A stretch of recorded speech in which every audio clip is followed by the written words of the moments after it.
Welcome to the Success Sensei podcast for anyone interested in success, happiness, and balance. We'll teach you how to be a black belt at life. And now, your host, former professional fighter, multiple world champion, entrepreneur, and investor, Robert Devan.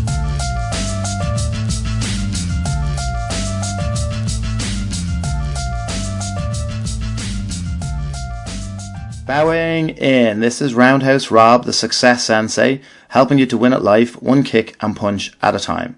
And today we're talking about get your confidence back. Was there a time in your past that you were more confident than you are now? Has it slowly crept in? Have you lost a little bit of confidence? Are you not walking as tall as you used to? There's various different reasons why your confidence would decrease. A lot of it boils down to not actively concentrating on our confidence. It is something that we should take an active, conscious thought process in developing and maintaining. I find a lot of people in, especially this country, in Ireland, have such a weird point of view when it comes to arrogance that we're nearly all afraid to work on our confidence for fear that others will think that we're conceited, are just arrogant. And it is something, confidence is something that you actually need to actively work on. And there are things that you can do to increase your confidence or to get your confidence back. You know, the way you look at pictures of yourself a few years ago, whether it's on your Facebook timeline or old school printed pictures, and you think, wow, I look great then, but I didn't actually think I did back then. So that's a perfect example of how you were more confident and you didn't even realize it. We're all very, very hard on ourselves. So it's very important that you actually put steps and plans into place to make sure that you ensure your confidence going forward into the future. And you don't just let it slip and dwindle. And you don't just let life get in the way and tear you down. I mean, there's a lot of different ways why your confidence would reduce. It could be age related. Obviously I know nothing about that because I'm so young that I haven't faced any of those yet. Did you believe that? It can be health related. You could have a negative body image. It could be work related issues, relationship related issues. It could be to do with your finances. Life isn't fun when you're broke. It could be mental health related. All of those things can affect your confidence. When people join my kickboxing gym, we give them a short application form to fill out and we ask them what are their reasons for joining. So obviously physical fitness, toning and losing weight, self-defense all list very high, but especially over the last few years, more and more adults are listing confidence. They're taking it up to get their confidence back. And we would have a lot of adults training with us, probably more so than kids. We're probably 80% adults and only 20% kids. And as a result, it's easy to see the shifts over the last few years, and more people are taking up martial arts and taking up kickboxing and certainly taking up training at our gym for their mental health reasons, to reduce stress, reduce anxiety, and just generally to build confidence. So maybe you've never thought about actually taking an active plan or putting an active plan together to increase your self-confidence, but it's definitely something you should consider. And there's loads of things you can do, loads, so much so that I jotted down 20. There's no way I would have remembered the 20 off the top of my head, so I might be reading some of these out. So let's get stuck in, because 20 is a lot. Right, first one, number one, and I listed this as number one because without this nothing else really works, and it's get better sleep. Everybody is getting worse sleep than ever. People aren't sleeping. If you're sleep deprived, everything in your life will be more difficult. Lack of sleep will make you indecisive and sluggish. You can't make proper decisions. Everything seems like a dilemma and a drama when you're sleep deprived. So you need to go to bed early. You know this. All of these are common sense. You're going to know all of these, but this is just a reminder. And it's a reminder for me as well. I would hate people to think that I was preaching, because I try to live by these as well. I try to remind myself and actually do a review on a regular basis, because it's and people might think it's cheesy and might think it's cringy. to go through these points, or to actually take that kind of an active interest in your self-confidence. They might think it's cheesy, they might think it's cringe, but sure, what's the alternative? Not to bother. And sure, where's that gonna leave you? So you actually may as well. It's going to put you ahead of other people, and it's going to put you ahead of yourself. More importantly, it's not a competition with other people, but it's going to put you ahead of yourself. You're going to be a better version of yourself if you actually actively take an interest in your own confidence. So better sleep, go to bed early, turn off your smartphone. That's the killer. I could go on, but you already know yourself. Number 2, make better food choices. So it's about being consistent. It's a long-term thing. It's not, I was good for 2 meals today, so now I'll have a cheat meal. Try to really reduce your cheat meals. It's amazing how when you're eating healthy, you could be eating well all week, and then one cheat meal on a Saturday evening can just knock you back. So it's very important to be consistent, especially if you have health goals in place, or you're trying to actually lose a certain amount of weight or just be fitter. It's very important that you stick to it. So I have faith that a lot of people already know exactly what they should be doing. It's making those, it's not allowing yourself to get hungry and vulnerable. And I always say that your diet ends as soon as you get hungry, so you have to try to make sure that doesn't happen. So write out a healthy eating plan and stick to it. Number 3, improve your posture. Very easy to do. Just make a conscious effort to walk taller and to sit straighter. It's difficult to feel confident while you're slouching and you're hunched over. And again, with all smartphones, with computers, with iPads, with everything, we are slouched over more. So make a conscious effort to sit taller, including your driving position. If you do a lot of driving, I would do a lot of driving, I would try to have the seat as vertical as possible. And even though I'm fairly tall, I would try to raise up the seat as much as possible, so it's not putting pressure on lower back or hips. If you ever had any kind of lower back pain or stiff hips, it can very much be linked to the amount of driving that you're doing. So just be conscious of that. Improve your posture. Log your fitness sessions. Number 4. So by keeping track of your progress, it does make it easier to see your improvement, and it encourages you to strive to beat your personal best. So it gives you a goal. It's very hard when we're training to acknowledge our wins and to realize that we are actually advancing. The amount of people that are training a few years and they feel like their training is plateaued, and it's only because they're not measuring their performance. So trackers are absolutely super for that. Number 5, hit a punch bag. Obviously, I'm totally biased, but even if you've never done martial arts, you've never done kickboxing or boxing, even if you have no interest, it is seriously empowering, realizing the amount of power that you actually have in your limbs. So punching and kicking a punch bag is an empowering thing, and you're not hurting anyone because it's a punch bag, and also it's a super way to release negative energy. So obviously, come and join my gym. That was the worst. That was the worst advert going. It wasn't intended to be an advert, but hit a punch bag. You'll see what I mean if you've never done it before, and if you've already done it, I'm preaching to the already converted. Number 6, regularly connect with yourself. So it doesn't matter whether it's meditation, praying, just visualizing, or just closing your eyes and breathing. So no matter what way you do it, take 10 minutes out for yourself on a daily basis and just reconnect with yourself. Take a few minutes out. 10 minutes is a perfect time on a daily basis just to reconnect with yourself and to step back from a very busy and very stressful daily life.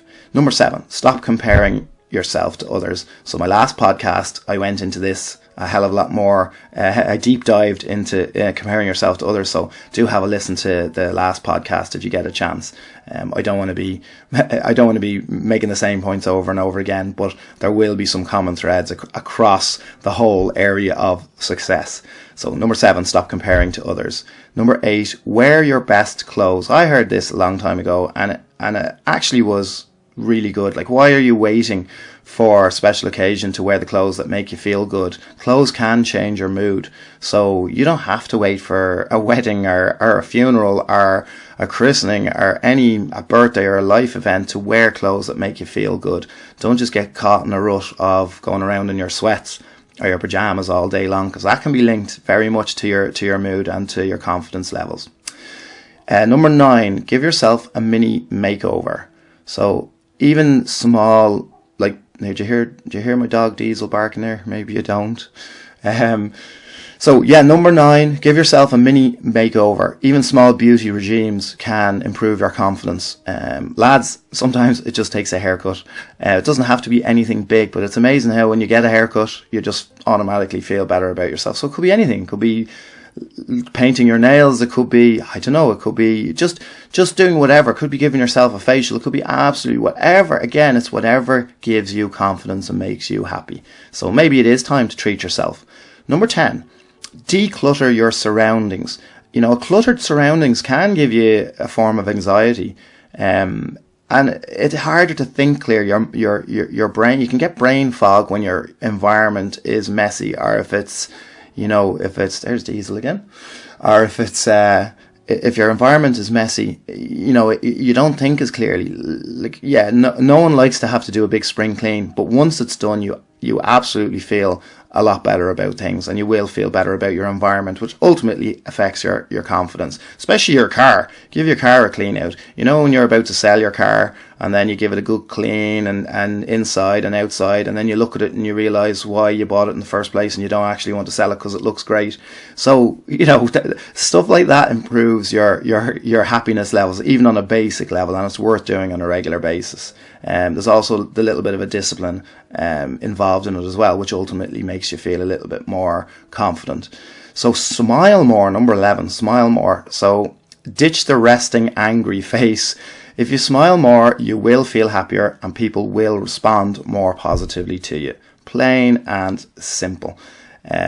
Strangers are friends you haven't met, and I know the news puts us off, and we think that everybody is wicked and a criminal because we're overly watching and immersed in negative news. I'm jumping to another point later on, but you know what I mean. Smile more. It's really easy to do, and the times that you do that, you'll notice that people automatically respond to you a hell of a lot more positively. Number 12, slow down your speech. I'm definitely guilty of this. Talking before my brain has a chance to think about things clearly, putting my foot in my mouth and saying something I shouldn't say. That's why sometimes the podcasts are very hard, because I don't like to work off a script, and I do like to ad-lib, and if I don't slow it down a tiny bit, I can easily say things I would regret, or easily just stumble or have the M's and A's, and that's one of the reasons why a lot of people are afraid to record themselves or to do a podcast, is for those very reasons. So just slowing it down a slight pace allows you to think clearer, and it allows you to deliver your words more effectively. Number 13, write down your goals. Having written goals will give you clarity, direction, and purpose. Doesn't that sound great? So just do it. Number 14, grow your savings. A lot of confidence comes from knowing that you have enough savings to fix any problems that can arise. So if you're living, paycheck to paycheck, wage to wage, especially poor monthly earners, it can be tough getting, when you have no money in your account and you feel vulnerable. If your car breaks down, if something happens, if your boiler goes bang, and you don't have the money, and it's panic stations, or you have to ask for the money, or now you're actually instead of just trying to get a little bit of money together and save it for any eventuality, so you feel a hell of a lot more prepared. So your confidence is 100% linked to finances, and don't let anybody tell you otherwise. So it doesn't have to be large finances, but just things that like Christmas and birthdays don't catch you unaware, that you're prepared and you always have a little bit of savings put aside. Number 15, be assertive and not defensive or aggressive. It's so easy to be emotionally charged when you're talking to people, and if they ask you awkward questions, or they try to get a rise out of you, or you don't like the way the conversation is going, and you never win when your emotions are involved in your communication. So it is a skill, and it is a skill that you can develop, being assertive and being able to deliver your points across, not in a tit-for-tat way, not in a malicious way, not defensively and not aggressively. And it's a skill that's worth developing your whole life. I have struggled with this one in particular all my life, and I'm sure I will continue to do so, but I've gotten a hell of a lot better in comparison to the way I was in the past. So be assertive and not defensive or aggressive. 16, be true to your word. So if you're proud of your own word, you'll be a confident person. A small thing like being punctual will make you feel reliable. That's linked to your confidence. Number 17, keep track of small achievements. We tend to be focused on large achievements, but they can happen so rarely that you can be a little bit frustrated because they're happening so few and far between. So make sure you do count the small stuff. Make sure you count the small achievements. Each large achievement is made up of small achievements. You list what's a small achievement to you, and make sure that you do actually list them, so you realize that you aren't stuck, you aren't in a plateau, that you are actually developing and continuing to grow as a person. Number 18, perform 2 minutes of gratitude every day. It could be first thing in the morning, can be last thing at night. It's easy to take for granted the positives in our lives, and to only focus on the negatives. It's kind of the way where we worry about the negatives. It's kind of the way we're built to worry about the negatives and not to concentrate on the positives. So make a conscious effort to think about the things that you are grateful for. And I guarantee you've loads more than you realise. Once you actually take 2 minutes every day to go through what made you happy in your day and your overall life, and it's a really, really positive. You can't help but feel better once you perform a little bit of a 2 minute gratitude exercise every day. Number 19, avoid unnecessary negativity. Sounds really obvious, but we're all immersed in news. We're all immersed in horrible videos on social media, horrible news. I'm not saying bury your head in the sand and not know what's happening in the world. I'm just saying manage it. You don't need to be immersed in it 24 hours a day. You don't need to have the news on 24 hours a day in the background. And if it does affect your mood, just be very aware of that and try to limit it. So being aware of what's happening in the world is different from immersing yourself in 24-hour negativity. So just be conscious of that. Number 20, immerse yourself in positivity. So again, it sounds obvious, but we don't do it. Embrace what makes you feel positive. Don't be afraid to actively search out what makes you happy. Don't be afraid. We're all constantly striving to improve our situation. That we're not actually just taking the time to focus on the things that make us happy. Happiness mightn't even have been a goal of yours, which is a horrible thought if you're just going forward all the time and you've never actually thought that you could be happy, or you've never actually strived to be happy.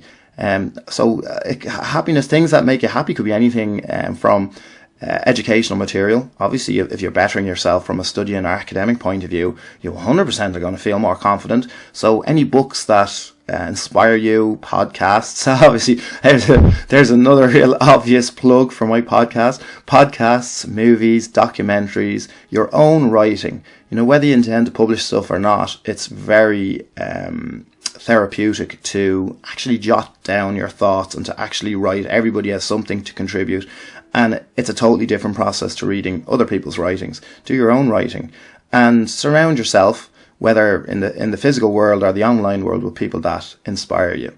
So that's the 20. If you do feel that you need any further help with your confidence or your mental health, please do seek professional advice. I would love to hear about what affects your confidence, both positive and negative. So do get in touch using any of the channels, the podcast, the blog, the YouTube, the Facebook, or the Instagram. I'm Roundhouse Rob, the Success Sensei. Life is a fight you can enjoy and win. Bowing out. This has been the Success Sensei, fighting the winning fight. So add us, subscribe, like, and comment. Keep those hands up and keep moving forward.